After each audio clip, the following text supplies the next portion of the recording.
बिस्मिल्लाहिर्रहमानिर्रहीम अस्सलाम वालेकुम viewers, welcome to my channel. तो कैसे हैं आप सब? उम्मीद करती हूँ सब खैरियत से होंगे। आज मैं आप लोग के लिए चाइनीज़ पोटैटो कबाब की रेसिपी लेकर आई हूँ। बहुत टेस्टी, इजी और बहुत यूनिक टेस्ट की ये रेसिपी है। आपने इस रेसिपी को लाजमी ट्राई करना है। गारंटी के साथ कहती हूँ, आप एक दफ़ा इस रेसिपी को ट्राई करेंगे, आप इसे रोज़ाना बनाना चाहेंगे। बनाना भी बहुत ज़्यादा ईजी है और इसका टेस्ट बहुत ही कमाल का है। तो आपने रेसिपी को बिना स्किप किए एंड तक देखना है। चैनल पर नए हैं, चैनल को सब्सक्राइब कर लें। तो ये रेसिपी बच्चों बड़ों सभी की फेवरेट होने वाली है। तो जाएँ जल्दी जल्दी इस रेसिपी को बनाएं, अपना फीडबैक लाजमी शेयर कीजिएगा। बिना देर के अपनी आज की रेसिपी स्टार्ट करते हैं। बिस्मिल्लाहिर्रहमानिर्रहीम। सबसे पहले वेजिटेबल स्टफिंग बनाएंगे। एक पैन में 1 टीस्पून कुकिंग ऑयल ऐड करेंगे, साथ ही इसमें ऐड कर देंगे बंद गोभी। बंद गोभी 1 कप भर कर ली है। एक छोटे साइज़ का फूल था, उसे मैंने लंबाई में कट कर लिया है। गाजर जूलियन कट की हुई एक बड़े साइज़ की इसमें ऐड कर देंगे। गाजर और बंद गोभी को 2 से 3 मिनट तक हमने मीडियम फ्लेम पर सौते करना है। जब ये थोड़ी सी सॉफ्ट पड़ जाए, इसमें ऐड कर देंगे लहसुन का पाउडर 1/4 टीस्पून, अदरक का पाउडर 1/4 टीस्पून, पिसी हुई काली मिर्च हाफ टी स्पून, नमक half tea spoon, chicken powder इसमें ऐड करेंगे half tea spoon. Totally optional है, आपके पास हो तो लाजमी ऐड कीजिएगा, अदरवाइज स्किप भी कर सकते हैं। चिकन क्यूब हो तो वो भी आप ऐड कर सकते हैं।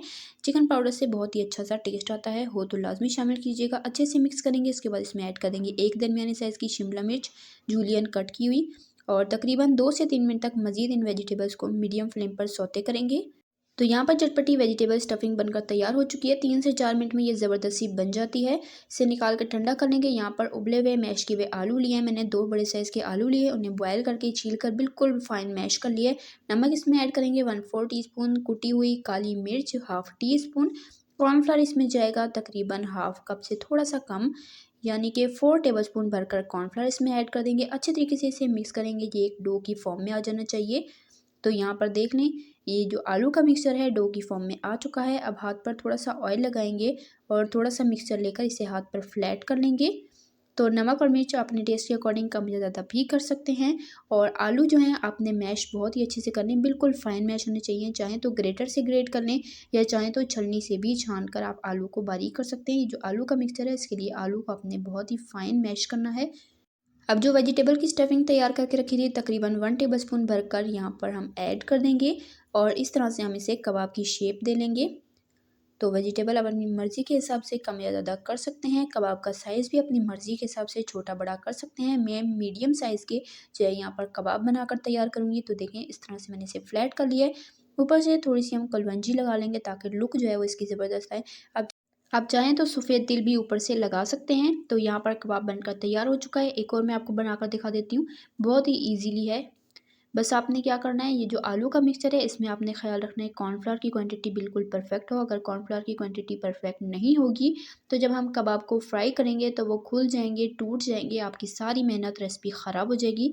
तो इस बात का आपने ख़ास ख्याल रखना है। तो यहाँ पर सेम तरीके से सारे के सारे मैं यहाँ पर कबाब बनाकर तैयार कर लूँगी। तो कबाब सारे बनकर तैयार हो चुके हैं। अब इसे फ्राई कर लेते हैं। फ्राई करने के लिए पैन को अच्छे से गर्म करेंगे। कुकिंग ऑयल तकरीबन 1/4 कप लेंगे। शैलो फ्राई करेंगे, डीप फ्राई बिल्कुल भी नहीं करेंगे। और उसके बाद जी इसके ऊपर कबाब को हम ऐड कर देंगे। मीडियम फ्लेम पर 5 से 6 मिनट तक हम इसे अलटते पलटते हुए कुक करेंगे, जब तक कि इसके ऊपर गोल्डन कलर नहीं आ जाता, थोड़े से ऊपर से क्रिस्पी नहीं हो जाते, तब तक हम इसे कुक करेंगे। तकरीबन 2-3 मिनट हो जाएं, जब ये अच्छे से सेट हो जाए, नीचे से कलर आ जाए, हम इसकी साइड चेंज कर लेंगे। उससे पहले आपने बिल्कुल भी नहीं चम्मच चलाना, अदरवाइज़ ये टूट सकते हैं। तो यहाँ पर 3 मिनट बाद मैं इसकी साइड चेंज करूँगी और दूसरी साइड पर भी 2-3 मिनट मज़ीद इन्हें कुक कर लूँगी। इसी दौरान अगर आपको रेसिपी ज़रा सी पसंद आ रही है, वीडियो को लाइक करें, शेयर करें अपने फ्रेंड एंड फैमिली मेम्बर्स के साथ। चैनल पर नए हैं, चैनल को सब्सक्राइब किया करें, इससे हमारी हौसला अफजाई होती है, हमें पता चलता है कि हम कैसा काम करें। तो चैनल को लाजमी सब्सक्राइब किया करें। प्यारा सा कीमती सा कमेंट करके मुझे लाजमी बताइएगा कि आपको मेरी आज की ये सिंपल इजी सी टेस्टी पोटैटो चाइनीज़ कबाब की रेसिपी कैसी लगी और आपने ट्राई की तो आपकी रेसिपी कैसी बनी। तो माशाल्लाह से कबाब अच्छे से फ्राई हो चुके हैं। अब इसे ऑयल से निकाल लेंगे और गर्मा गर्म कबाब को हम सर्व करेंगे। डिश आउट करके आपको दिखाती हूँ फाइनल लुक। तो उम्मीद करती हूँ आपको मेरी आज की ये सिंपल ईजी सी रेसिपी पसंद आई होगी। तो इसी तरह की टेस्टी मेरी रेसिपीज़ के लिए, सिंपल ईजी रेसिपीज़ के लिए, चाइनीज़ रेसिपीज़ के लिए, बेकिंग रेसिपीज़ के लिए, डिजर्ट रेसिपीज़ के लिए, रमज़ानी स्पेशल रेसिपीज़ के लिए, बकरीद स्पेशल रेसिपीज़ के लिए, सिंपल ईजी रेसिपीज़ के लिए, हेल्दी रेसिपीज़ के लिए, स्नैक्स रेसिपीज़ के लिए मेरे चैनल को सब्सक्राइब करें। मैं आपके लिए चैनल पर इसी तरह की टेस्टी मेरी रेसिपीज़ डेली लाती रहती हूँ। सब्सक्राइब करें ताकि आप हमारी कोई भी रेसिपी मिस ना करें। और सबसे पहले आप तक नोटिफिकेशन पहुंचे। तो यहाँ पर मैं आपको तोड़कर भी चेक करा रही हूँ कि कबाब कितने ज़बरदस्त बनकर तैयार हुए हैं। यकीन करें ये कबाब इतने टेस्टी बनते हैं ना कि आप इसे एक दफ़ा ट्राई करेंगे सारे आपसे फरमाइश पर बनाएंगे। तो इंशाल्लाह फिर मिलेंगे, तब तक के लिए अल्लाह हाफिज़।